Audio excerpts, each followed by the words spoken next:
plus je m'étouffais, plus je me disais que c'était vraiment la dernière nuit en fait. Depuis mon jeune âge, je n'ai jamais respecté la théorie de dormir 8 heures du temps chaque nuit. Je suis plutôt du genre à dormir 4 heures ou 5 heures du temps et c'est suffisant pour moi. Mais je n'ai jamais su que j'étais en train de détruire mon système nerveux jusqu'à ce que je me retrouve avec une maladie qui a failli m'écouter la vie. Je m'appelle Jenny et je te partage aujourd'hui mon expérience avec la paralysie du sommeil.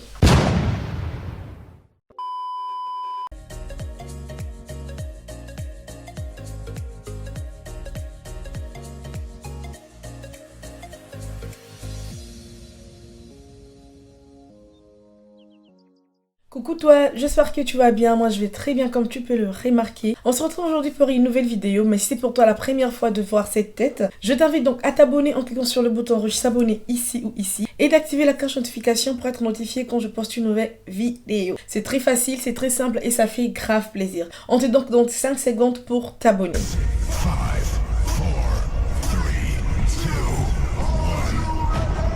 C'est bon, c'est fait. Très bien. Merci à toi pour ton abonnement. Je me présente, moi je m'appelle Jenny et bienvenue sur ma chaîne YouTube. Ici on partage quelques astuces make-up, quelques astuces mode et parfois même quelques vidéos motivation. Ici on est en famille, on ne se prend pas du tout la tête. Tout ce qu'on te demande à faire c'est de prendre ta tasse, tes tasses, tes cafés, tout ce que tu veux, même un verre d'eau. Mets-toi à l'aise parce qu'aujourd'hui enfin...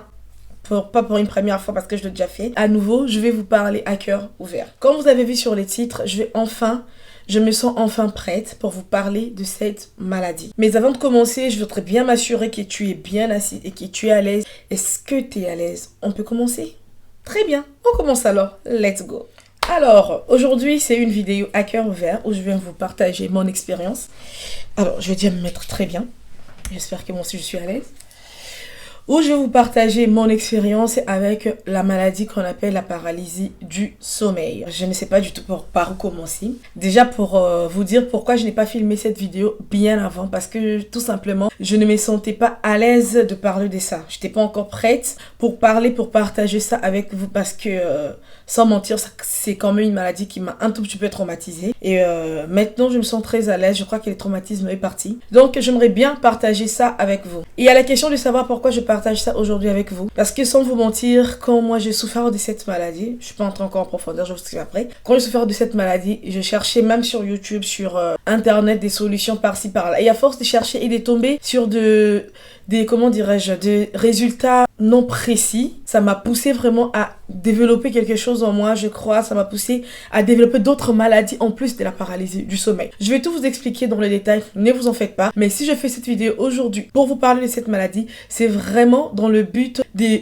partager mon expérience, de partager mon témoignage et de m'assurer que ça puisse aider quelqu'un qui est en train de partager la même situation que moi, ou carrément que ça peut, servir des préventions pour quelqu'un qui est peut-être dans une phase de sa vie qui tend vers cette maladie. Alors, on va commencer par le commencement, comme toujours. Déjà, moi, quand j'étais enfant, ça m'est arrivé d'avoir la paralysie du sommeil, peut-être une fois dans le mois ou une fois chaque 3 mois. Tu sens comme si ton esprit est sorti de ton corps. Tu ne sens plus ton corps est paralysé. Tu essayes de bouger, tu n'arrives pas à bouger. Généralement, quand ça arrive comme ça au pays, on dit que c'est la sorcellerie. Même quand vous regardez sur Internet, on montre un esprit qui est assis sur toi, qui veut te tuer dans ton sommeil, patati patata. Il y a tellement d'explications concernant cette maladie. Et aujourd'hui, moi, je vais vous partager mon expérience. Je ne dis pas que mon expérience, c'est comme ça que ça se passe pour tout le monde. Moi, je vous partage que ce que moi, j'ai vécu et comment j'ai fait pour m'en sortir. Avant même de parler de comment je fais pour m'en sortir, on va déjà commencer comment cette maladie a commencé. Comme je vous ai dit, depuis que j'étais enfant, ça m'arrivait une fois dans l'année. En fait, la paralysie du sommeil, ça peut arriver à tout le monde. Quand ça t'arrive une fois dans le mois ou une fois chaque 2 mois, à ce stade-là, c'est pas vraiment une maladie. C'est juste, comment je peux dire ça? C'est juste un stress. Le résultat d'un stress. Qu'est-ce qui déclenche cette paralysie? Comment ça se fait que tu dors comme ça, tu n'arrives pas à sentir ton corps? Déjà, le grand point, c'est le stress. Quand tu as passé une journée, par exemple, très très stressant et tout, il peut se faire que quand tu rentres chez toi, que tu puisses faire une paralysie du sommeil, tout comme ça en passant et tout. Après le stress, il y a un changement soudain de la vie. C'est-à-dire, ça peut être un déménagement, ça peut être un changement de travail, un nouveau boulot, ça peut être quoi d'autre? En tout cas, un changement soudain de la vie. Et qu'est-ce qui favorise encore ça, vraiment le point clé, à part le stress, c'est le sommeil. Quand vous ne dormez pas assez, ça favorise la paralysie du sommeil. Alors, pour parler de moi, comme on parle aujourd'hui de mon expérience à moi, comment ça a commencé, comment c'était vécu, ça a commencé jusqu'au point de me mettre à la porte de la mort, si je peux dire ça comme ça. Jusqu'au point où j'ai vraiment souffert de cette maladie. Ça m'a carrément traumatisée.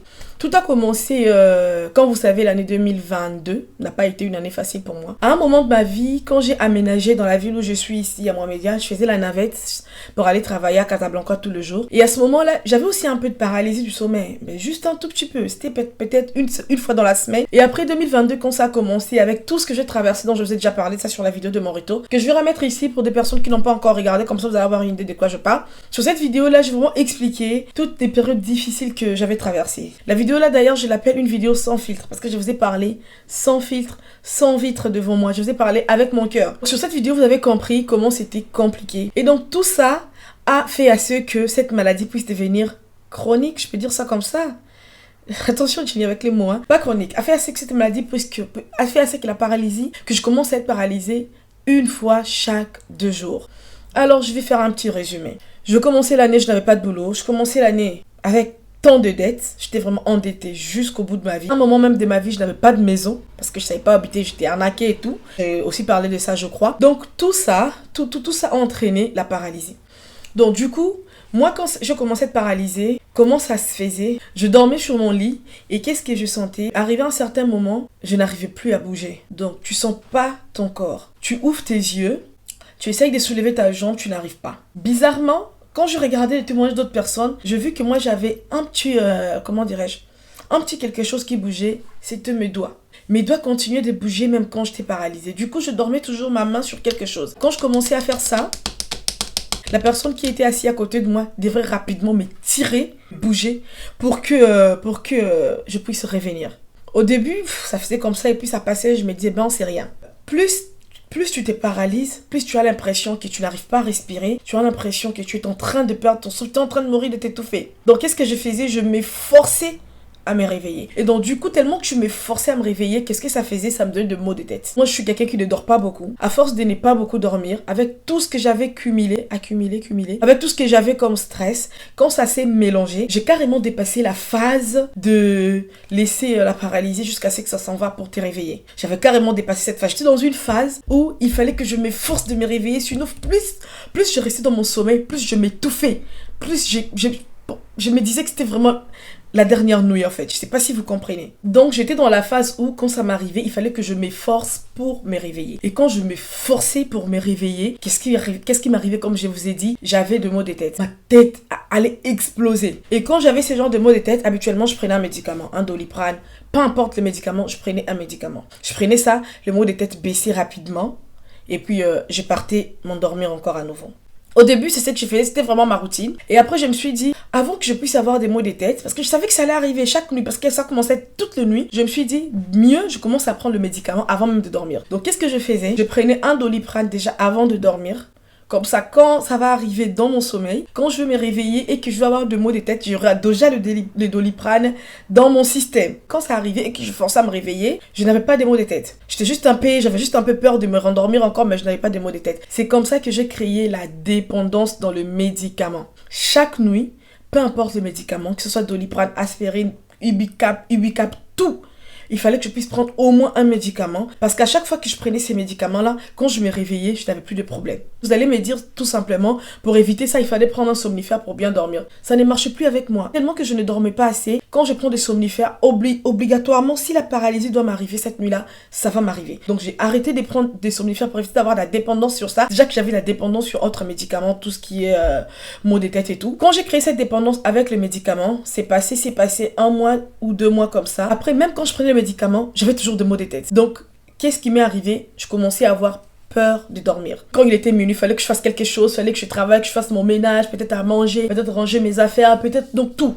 Peut-être même me maquiller pour éviter de dormir. Mais vous savez, comme on dit chez moi, Nyongwa Pongi, Suka Suka Ofuta. On ne peut pas avoir la dette du sommeil, il faut forcément dormir. Donc je ne dormais pas, je dormais plutôt dans la matinée. La première semaine, ça a marché, je me suis dit, ben c'est quelque chose de bien. J'ai dormi à 6h, je me réveillais à midi. Bon, ça marchait comme ça et tout. Quand j'ai fait le déménagement ou à Marnaké, je suis partie vers Nassim, je crois que c'était au mois de mai. Après le déménagement, parce que le déménagement c'est vraiment un grand facteur qui amène la paralysie du sommeil. J'avais trop peur de dormir seule à la maison, j'étais partie dormir chez mon frère. Je fais 2 jours chez mon frère et cette nuit-là, j'ai fait une paralysie comme ça normalement, comme d'habitude, j'étais déjà habituée, vous voyez un peu. C'est passé. J'ai quitté là-bas, je suis rentrée chez moi à la maison. C'est ce jour-là que je vis la mort devant moi. Je vous assure, sans blaguer. Je suis arrivée chez moi, c'était à 9h. Je suis entrée dans la chambre, j'ai essayé de ranger un peu, foyer l'aménagement. Vous savez que moi j'aime trop l'aménagement, ranger un peu. Je n'ai pas fini, je me suis allongée sur mon lit. J'avais un peu de vertige, je me suis dit peut-être c'est le sommeil, tellement que tu dors pas assez. Je me suis allongée sur mon lit, c'était à midi ou 13h comme ça. Je suis allongée sur mon lit et là, j'ai eu un petit sommeil. Dans mon sommeil, je dormais comme j'avais l'habitude de dormir sur mon ventre. Je commençais à rêver, mais comment je peux vous expliquer ça? Mon rêve finissait et pourtant j'avais sommeil. Mes yeux s'ouvraient. Je ne voulais pas ouvrir mes yeux parce que je savais si j'ouvre mes yeux, je pourrais faire une crise. Mais je me disais que c'est la journée. Et là, j'ouvre mes yeux. Je me dis comment le sommeil peut finir? J'essaye de m'élever. Paralysée. En plein jour, je me suis paralysée. J'avais mes doigts comme ça. J'étais en train de faire comme ça. Je me suis rendu compte que j'étais seule à la maison. Il n'y avait personne pour venir m'aider à me lever. Je suis désolée. Pour m'aider à me relever. Et c'est là, j'ai forcé pour soulever tout mon bras, mettre mon bras à côté, prendre mon téléphone et je ne sais même pas par quel miracle, j'ai appelé mon frère. Et quand j'appelais mon frère, il disait « Allô Jenny, allô Jenny ». Moi, qu'est-ce que je disais? Tellement, je n'arrivais même pas à ouvrir ma bouche. Mon frère a raccroché, j'ai arrêté, je suis restée là tranquillement, tranquille. J'ai commencé à bouger les orteils, à bouger la jambe. C'est comme ça que mon corps est revenu à moi. Je me suis levée et j'ai pris mon téléphone pour appeler mon frère qui était déjà en route pour venir vers moi. J'ai dit non, t'inquiète, reste chez toi. Moi, je suis en train de venir vers toi pour te dire pourquoi je t'ai appelé. J'ai pris mes clics et mes clairs, je suis partie chez mon frère, je parlais avec mon frère et tout. Il m'a dit, bon, il faudrait prier et tout, il faudrait aussi prier, surtout dans la journée, comme ça, c'est pas bien. J'ai appelé une amie, Elticia, que j'ai saluée en passant. J'ai appelé Elticia pour partager avec elle le tour, pour vraiment partager comment ça m'était arrivé pendant le jour. Parce que j'en parlais pas beaucoup aussi avec ma famille, sauf Choumi qui était là avec moi, qui voyait comment j'ai galéré toutes les nuits. Mais sinon, j'en parlais pas beaucoup. Je voulais pas être un fardeau, en fait. Donc, j'ai appelé Elticia pour l'expliquer et puis elle m'a envoyé quelques psaumes. Elle m'a dit, en tout cas, avant de dormir, fais ces psaumes. Ça m'a beaucoup aidé dans la foi, mais à vrai dire, ça n'a pas empêché la paralysie de me prendre chaque nuit. Ça m'a aidé à tenir bon, à me dire que je ne mourrais pas, je vivrai, même si la paralysie arrive, je ne vais pas mourir dans mon sommeil et tout. Mais ça n'a pas empêché cette maladie de me prendre chaque nuit. Donc, arrivé à un certain moment, j'en avais presque marre au fait. Je suis partie sur Internet pour faire de recherches, comme je vous ai dit. Sur Internet, j'ai vu tellement de résultats. Je suis partie sur Instagram, j'ai fait poser moi une question. Des gens commençaient à me dire peut-être que tu as une telle maladie. Et quand tu as cette maladie-là, le symptôme, tu vas commencer à avoir la paralysie tout le jour, toutes les nuits. Tous les symptômes que j'avais, mais reliés à une maladie, je ne me rappelle même pas du nom. Si je retrouve le nom, je crois que je vais ajouter ça dans la vidéo. Alors, je vous explique, les gars, il s'est passé, donc je fais la session Posez-moi question sur Instagram et j'ai reçu ce message-là. Les gars m'a dit, la personne m'a dit que si, par exemple, j'ai beaucoup, comment dirais-je, la paralysie commençait à venir tous les jours comme moi j'en avais, c'est que sûrement, c'était un symptôme d'une autre maladie. Si c'est narcolepsie, quelque chose comme ça. Et quand j'ai fait la recherche sur cette maladie, exactement, j'avais tous les symptômes de cette maladie. Alors, les symptômes qu'il y avait la somnolence, je somnolais beaucoup. Il y avait les hallucinations, en s'endormant ou en se réveillant, c'est chose que j'avais. Il y avait la paralysie du sommeil toutes les nuits, chose que j'en avais aussi. Et puis, il y avait aussi le trouble du sommeil nocturne, tel que le réveil, comment dirais-je, comment je me réveillais dans la précipitation et le rêve très réaliste et qui faisait peur, en fait. Donc, j'avais tous ces symptômes-là. Du coup, moi, je me suis mis dans ma tête que j'avais développé une autre maladie, en fait.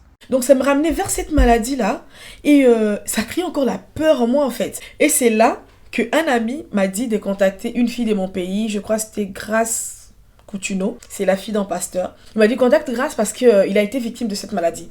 Donc, si je trouve le message qu'il m'a envoyé pour me réconforter, je vais l'épingler ici. Ses conseils m'ont beaucoup aidé. Donc, s'il y a quelqu'un que je dois remercier tout le monde, toutes les personnes qui m'ont soutenu, mais beaucoup plus cette fille. Parce que j'étais à ça d'aller voir un psy.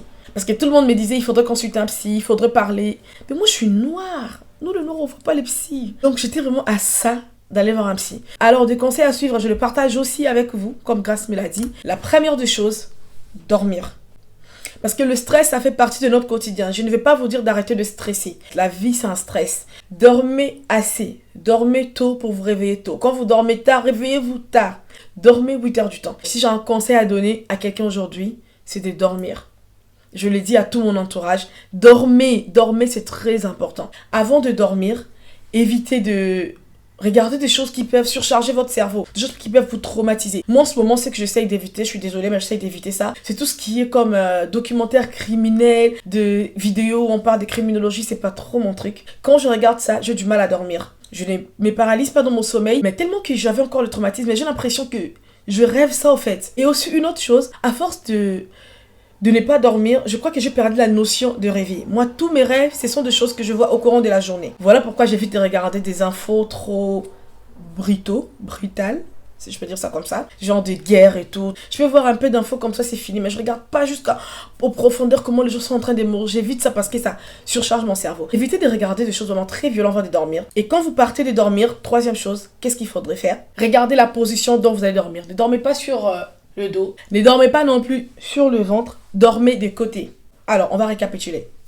Dormez assez. Avant de dormir, évitez de regarder tout ce qui peut traumatiser votre sommeil. Et quand vous partez dormir, dormez des côtés. Soit à gauche, soit à droite. Ne dormez pas sur votre ventre. Ne dormez pas sur votre dos aussi. Ça peut entraîner la paralysie du sommeil. Après avoir fait tout ça, peut-être que vous pouvez oublier dans votre sommeil et que vous dormez sur le ventre et que la paralysie arrive. Comment s'en sortir? Ne paniquez surtout pas parce que ça ne va pas vous tuer. Peu importe que ça arrive, que ça devient chronique, que ça devient fort à un niveau comme moi je l'avais. La paralysie du sommeil, ça n'a jamais tué quelqu'un. En tout cas, jusqu'à ce jour, il n'y a pas eu quelqu'un qui a témoigné. Déjà, s'il est mort, comment il va témoigner? Jenny, tu dis quoi? Tu n'importe quoi. Tout ce qu'on m'a dit, que la paralysie du sommeil, ça ne tue pas. Donc, ne paniquez pas. Quand vous ne sentez plus votre corps, vous ouvrez vos yeux. Première des choses à faire, c'est de commencer à bouger vos orteils. Frottez vos orteils entre eux. Vous frottez vos orteils quelques secondes. Quand vous allez finir de frotter vos orteils, commencez à bouger le poignet de votre jambe. Le fait de frotter vos orteils, ça va enchaîner votre poignet. Quand vous allez bouger votre poignet, bougez votre jambe.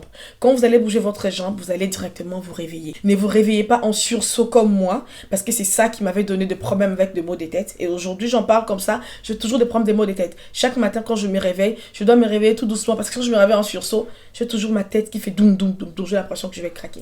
Donc, c'est un peu ça. Je voulais vraiment partager ça avec vous depuis longtemps. Je voulais vraiment en parler, parce que je sais que ça pourra aider quelqu'un cette vidéo. Mais je vous jure que j'avais encore le traumatisme. J'ai tellement galéré avec cette maladie que même après quand c'est fini, je n'avais pas de paralysie toutes les nuits, peut-être une fois chaque un mois ou une fois chaque 2 semaines et tout, une fois dans la semaine, mais j'avais toujours du mal à dormir. Avant de dormir, j'avais trop peur. Quand j'avais une journée hyper chargée et tout, j'avais peur de dormir. Mais sinon maintenant ça va, je me porte très bien comme vous pouvez le remarquer, d'accord?